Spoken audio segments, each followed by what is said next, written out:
Viva a ciência, porque todo mundo precisa ser vacinado. Vacinas salvam. A senhora está emocionada porque esse momento é muito simbólico, né? Com certeza, estou muito, muito de verdade emocionada, porque esperei muito para tomar essa vacina. Vacinas salvam. Após a imunização na cidade de Uberlândia, ele não conseguiu conter a felicidade que foi registrada pelo filho. A atriz Fernanda Montenegro, de 91 anos, recebeu a primeira dose. Em uma rede social, ela publicou um agradecimento à Fiocruz, ao Sistema Único de Saúde e aos cientistas. Olha só que coisa boa! Nós vamos te mostrar agora algumas celebridades que foram vacinados nesse final de semana. Na hora da vacina, vale cantar, mesmo com a voz embargada e tudo, como fez Lulu Santos aos 67 anos. Nossa, eu fiquei emocionada, tô até agora emocionada, entendeu?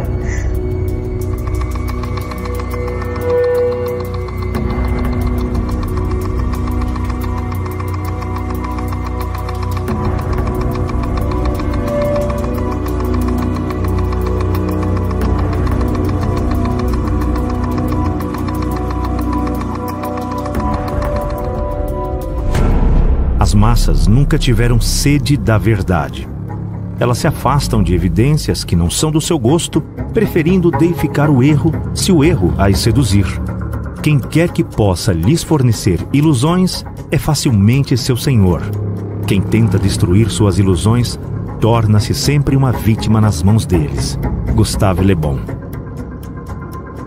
O típico observador de televisão se transforma em um robô opinativo. Suas avaliações do mundo são regurgitações estúpidas de tudo que foi absorvido pela TV. De acordo com o psicólogo Carl Jung, a maior ameaça à civilização não está nas forças da natureza, nem em qualquer doença física, mas em nossa incapacidade de lidar com as forças de nossa própria psique. Somos os nossos piores inimigos. Ou, como diz o provérbio latino, o homem é o lobo do homem. Em Civilização em Transição, Jung afirma que este provérbio é um truísmo triste, mas eterno, e nossas tendências semelhantes às do lobo entram em jogo de forma mais proeminente nos momentos da história em que a doença mental se torna a norma ao invés da exceção. Quando isso ocorre em uma sociedade, é uma situação a qual Jung chamou de epidemia psíquica. Na verdade, está se tornando cada vez mais óbvio, escreve ele, que não é a fome, nem os terremotos, nem os micróbios, nem o câncer, mas o próprio homem, que é o maior perigo do homem para o homem. Pela simples razão de que não há proteção adequada contra epidemias psíquicas, que são infinitamente mais devastadoras do que as piores catástrofes naturais. Carl Jung, The Symbolic Life. Uma psicose em massa é uma epidemia de loucura e ocorre quando uma grande parte da sociedade perde o contato com a realidade e cai em delírios. Esse fenômeno não é uma coisa de ficção.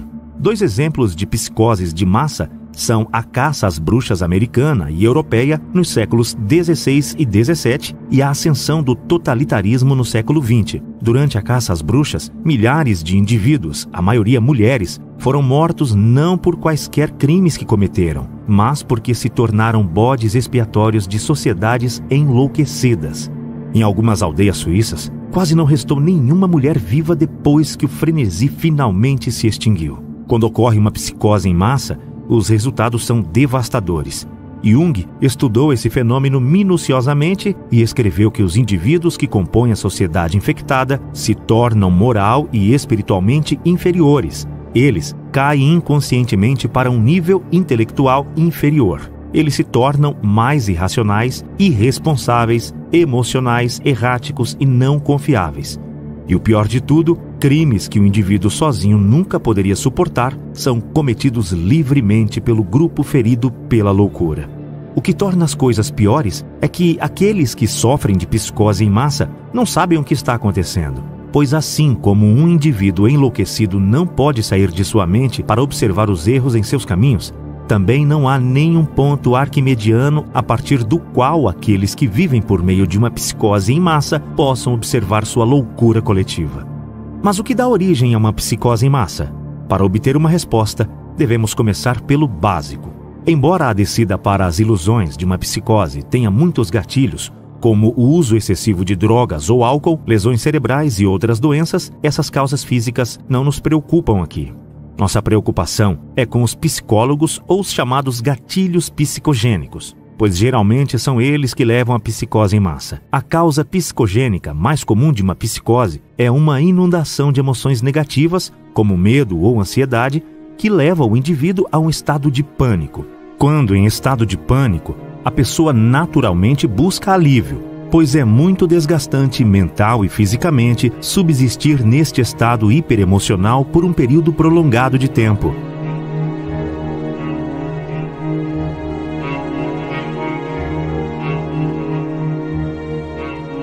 Conquanto escapar de um estado de pânico possa ser feito por meios adaptativos, como o enfrentamento e derrota do medo que gera a ameaça, existe outro modo de escapar, que é passando por um surto psicótico. Um surto psicótico não é uma descida a um estado de maior desordem, como muitos acreditam, mas uma reordenação do mundo experiencial de alguém que mistura fato e ficção, ou delírios e realidade, de uma forma que ajuda a acabar com os sentimentos de pânico. Silvano Ariete, uma das maiores autoridades do século XX sobre a esquizofrenia, explica os passos psicogênicos que levam à loucura. Em primeiro lugar, à fase do pânico. Quando o paciente começa a perceber as coisas de uma forma diferente, fica assustado com isso, parece confuso e não sabe explicar as coisas estranhas que estão acontecendo. O próximo passo é o que Ariete chama de fase de insight psicótico, em que um indivíduo consegue juntar as coisas por conceber uma forma patológica de ver a realidade que lhe permite explicar suas experiências anormais. O fenômeno é chamado de insight porque o paciente finalmente vê significado e relações em suas experiências, mas o insight é psicótico porque se baseia em delírios, não em maneiras adaptativas e promotoras de vida de se relacionar com quaisquer ameaças que precipitam o pânico. Os delírios, em outras palavras, permitem que o indivíduo em pânico escape da torrente de emoções negativas, mas ao custo de perder o contato com a realidade e, por isso, Ariete diz que um surto psicótico pode ser visto como uma forma anormal de lidar com um estado de extrema ansiedade. Se o pânico despertar uma inundação de emoções negativas em um indivíduo fraco ou inseguro, e isso desencadear um surto psicótico, então, uma psicose em massa pode acontecer quando uma população de indivíduos fracos e vulneráveis é conduzida a um estado de pânico por ameaças reais, imaginárias ou fabricadas. Mas, como os delírios podem tomar muitas formas e a loucura pode se manifestar de maneiras incontáveis, o modo específico em que uma psicose em massa se desenvolve se diferencia baseado no contexto histórico e cultural da sociedade infectada.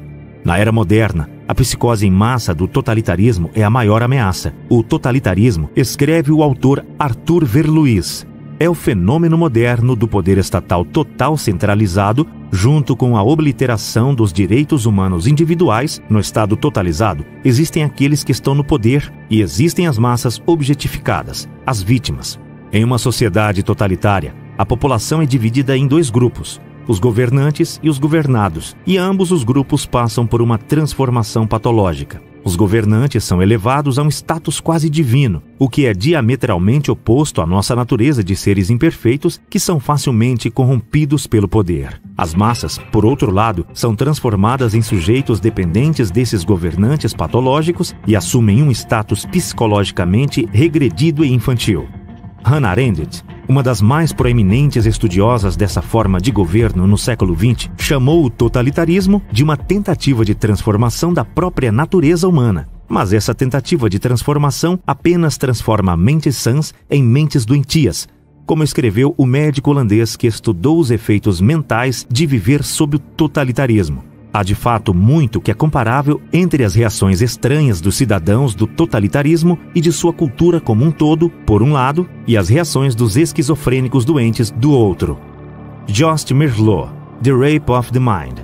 A transformação social que se desenvolve sob o totalitarismo é construída e sustentada por delírios, pois apenas homens e mulheres iludidos regridem ao status infantil de súditos obedientes e submissos e entregam o controle completo de suas vidas a políticos e burocratas. Apenas uma classe dominante iludida acreditará que possui o conhecimento, a sabedoria e a perspicácia para controlar completamente a sociedade de cima para baixo.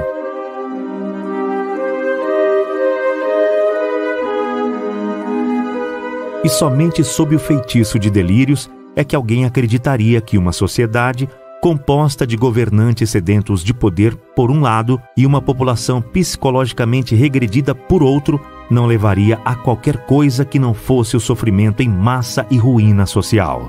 O método geral pelo qual os membros de uma elite governante podem atingir esse objetivo é chamado de menticídio, com a etimologia dessa palavra sendo uma morte da mente e como Merleau explica ainda. O menticídio é um crime antigo contra a mente e o espírito humanos, mas sistematizado de novo. É um sistema organizado de intervenção psicológica e perversão judicial por meio do qual uma classe dominante pode imprimir seus próprios pensamentos oportunistas nas mentes daqueles que planejam usar e destruir. Preparar uma população para um crime de menticídio começa com a semeadura do medo. Quando o indivíduo é inundado por emoções negativas, como medo ou ansiedade, ele ou ela é muito suscetível a cair nos delírios da loucura. Ameaças reais, imaginárias ou fabricadas podem ser usadas para semear o medo, mas uma técnica particularmente eficaz é usar ondas de terror. Sob esta técnica, a semeadura do medo é escalonada com períodos de calma, mas cada um desses períodos de calma é seguido pela fabricação de um feitiço de medo ainda mais intenso, e o processo continua e continua, ou, como escreve Merleau, cada nova onda de terror, seguida de pausas de tranquilidade, cria seus efeitos com mais facilidade porque as pessoas ainda estão perturbadas por suas experiências anteriores. A moralidade torna-se cada vez mais baixa e os efeitos psicológicos de cada nova campanha de propaganda tornam-se mais fortes, atingindo um público que já muito amenizado. Enquanto o medo prepara a população para o menticídio, o uso da propaganda para espalhar desinformação e promover confusão a respeito das fortes ameaças e da natureza da crise ajuda a demolir a mente das massas. Funcionários do governo e seus lacaios na mídia podem usar relatos contraditórios, informações sem sentido e até mesmo mentiras gritantes. Quanto mais eles confundem, menos capaz será a população de enfrentar a crise e diminuir seu medo de forma racional e de maneira adaptativa. A confusão, em outras palavras, aumenta a suscetibilidade de uma queda nas ilusões do totalitarismo. Como uma pandemia. Quer dizer que a doença se propagou. O mundo está sob uma clara estado de transmissão comunitária da Covid-19 em todo o país. Ou, como explica Merleau, a lógica pode ser deparada com a lógica, enquanto a ilógica não pode. Ela confunde aqueles que pensam direito. A grande mentira e as bobagens, repetidas monotonamente, têm mais apelo emocional do que a lógica e a razão. Enquanto as pessoas ainda estão procurando um contra-argumento razoável para a primeira mentira, os totalitários podem atacá-los com outra. Nunca antes na história existiram meios tão eficazes para manipular uma sociedade até a psicose do totalitarismo. Smartphones e mídias sociais, televisão e internet, todos em conjunto com algoritmos que rapidamente censuram o fluxo de informações indesejadas. Permitem que aqueles que estão no poder agridam facilmente as mentes das massas. Além do mais, a natureza viciante dessas tecnologias significa que muitas pessoas se sujeitam voluntariamente à propaganda da elite governante com uma frequência notável. A tecnologia moderna, explica Merleau, ensina um homem a aceitar o mundo para o qual está olhando. Ele não tem tempo para recusar e refletir. A tecnologia o atrai, deixando-o cair em suas rodas e movimentos. Sem descanso, sem meditação, sem reflexão, sem conversa. Os sentidos estão continuamente sobrecarregados com estímulos. O homem não aprende mais a questionar seu mundo. A tela oferece a ele respostas prontas. Mas há mais um passo que os pretensos governantes totalitários podem dar para aumentar a chance de uma psicose totalitária: isolar as vítimas e interromper as interações sociais normais. Quando sozinho e sem interações normais com amigos, famílias e colegas de trabalho, o indivíduo se torna muito mais suscetível a delírios por vários motivos. Em primeiro lugar, eles perdem o contato com a força corretiva do exemplo positivo, pois nem todo mundo é enganado pelas maquinações da elite dominante, e os indivíduos que veem através da propaganda podem ajudar a libertar outros do ataque menticida. Se, no entanto, o isolamento for imposto, o poder desses exemplos positivos diminuirá muito. Todo treinador de animais sabe por experiência própria: o isolamento e a repetição paciente de estímulos são necessários para domar animais selvagens. Os totalitários seguiram esta regra. Eles sabem que podem condicionar suas vítimas políticas mais rapidamente se forem mantidos em isolamento.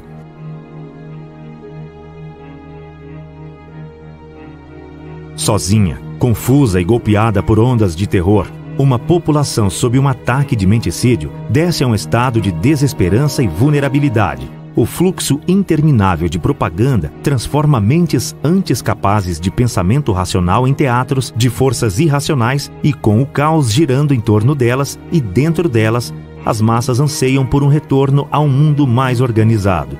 Os pretensos totalitários podem agora dar o passo decisivo, podem oferecer uma saída e um retorno à ordem em um mundo que parece estar se movendo rapidamente na direção oposta. Mas tudo isso tem um preço. As massas devem desistir de sua liberdade e ceder o controle de todos os aspectos da vida à elite dominante. Eles devem abrir mão de sua capacidade de serem indivíduos autossuficientes, responsáveis por suas próprias vidas e se tornarem súditos submissos e obedientes. Mas a ordem de um mundo totalitário é uma ordem patológica. Ao impor uma conformidade estrita e exibir uma obediência cega dos cidadãos, o totalitarismo livra o mundo da espontaneidade que produz muitas das alegrias da vida e da criatividade que impulsiona a sociedade. O controle total dessa forma de governo, não importa com quem nome ela seja marcada, seja ele governado por cientistas e médicos, políticos e burocratas, ou um ditador, gera estagnação, destruição e morte em grande escala.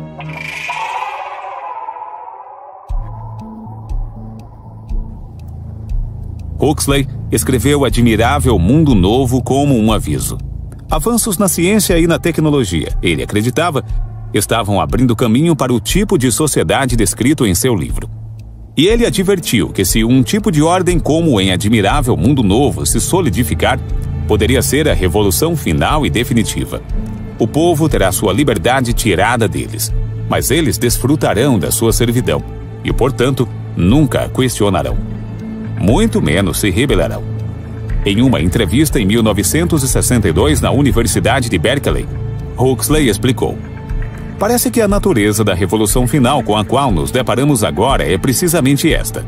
Que estamos no processo de desenvolver toda uma série de técnicas que permitirão que a oligarquia controladora que sempre existiu e sempre existirá faça com que as pessoas amem sua escravidão. O renomado psicólogo clínico americano do século XX, Cole Roger, admitiu que o rápido desenvolvimento da ciência do comportamento, que é um conjunto de disciplinas científicas, incluindo psicologia, psiquiatria, sociologia, psicologia social, antropologia e biologia, ciências econômicas e políticas, matemática e estatísticas, estava no processo de se tornar o que ele chamou de ciência cientão. Com isso, ele quis dizer que cientistas e engenheiros sociais estavam descobrindo que, se condições cuidadosamente construídas fossem implementadas em uma sociedade, haverá uma grande probabilidade de que a maioria dos cidadãos responderá a essas condições de maneiras previsíveis e, portanto, controláveis. Ou como ele escreveu em 1954. Eu acredito que muito poucas pessoas estão cientes da expansão, amplitude e profundidade dos avanços que foram feitos nas últimas décadas na ciência do comportamento. O poder crescente de controle que ele dá será detido por alguém ou algum grupo.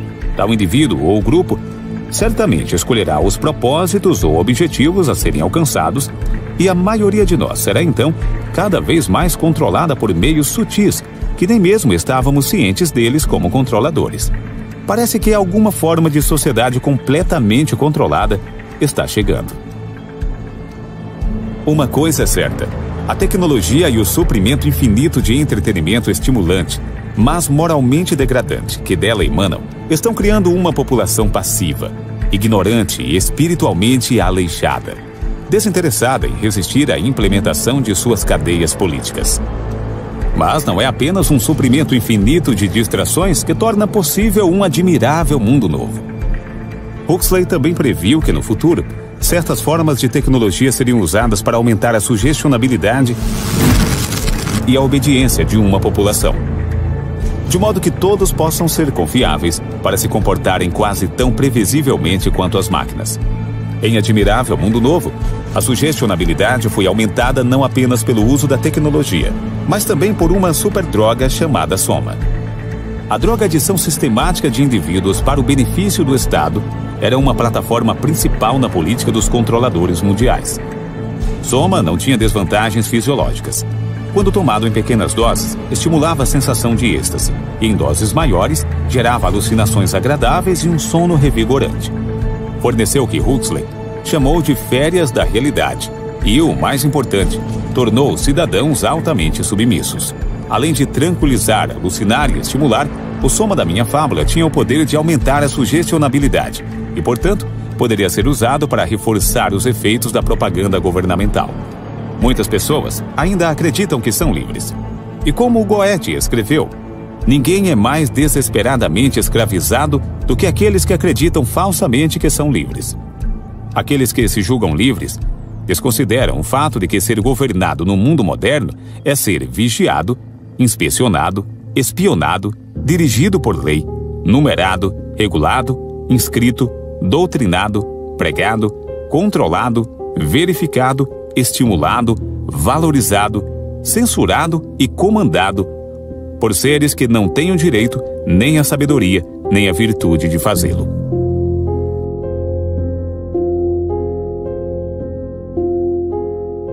Hoje, a arte do controle da mente está se tornando uma ciência. Os praticantes desta ciência sabem o que estão fazendo e por quê. Eles são guiados em seu trabalho por teorias e hipóteses solidamente estabelecidas em uma base maciça de evidências experimentais. Quando, em um estado hipnótico induzido pela televisão, clichês e slogans da mídia convencional, valores morais e princípios ideológicos de programas e filmes e sugestões de comerciais, de políticos, de celebridades e propaganda patrocinada pelo Estado contornam as faculdades críticas e se infiltram nas fundações da mente. Com o tempo, o típico observador de televisão se transforma em um robô opinativo. Suas avaliações do mundo são regurgitações estúpidas de tudo que foi absorvido pela TV. Quase 70 anos atrás, o médico Jost Merlot alertou sobre os perigos hipnotizantes da televisão, perigos que agora se aplicam a computadores, smartphones e qualquer outra tecnologia que transforma o ser humano em um espectador hipnotizado de uma tela. O homem não pensa mais em valores pessoais, seguindo sua própria consciência e avaliações éticas. Ele pensa cada vez mais nos valores trazidos a ele pelos meios de comunicação de massa. A televisão o mantém em constante temor e fixação passiva. Conscientemente, ele pode protestar contra essas vozes anônimas, mas, mesmo assim, suas sugestões fluem para o seu sistema.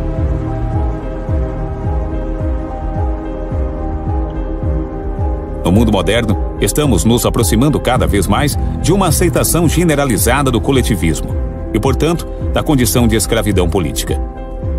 Em ocasiões como essas, é útil reconhecer que, embora a maioria seja cúmplice de sua servidão, ao permanecer do lado da liberdade, nos unimos em espírito com todos os outros guardiões da liberdade em todo o mundo.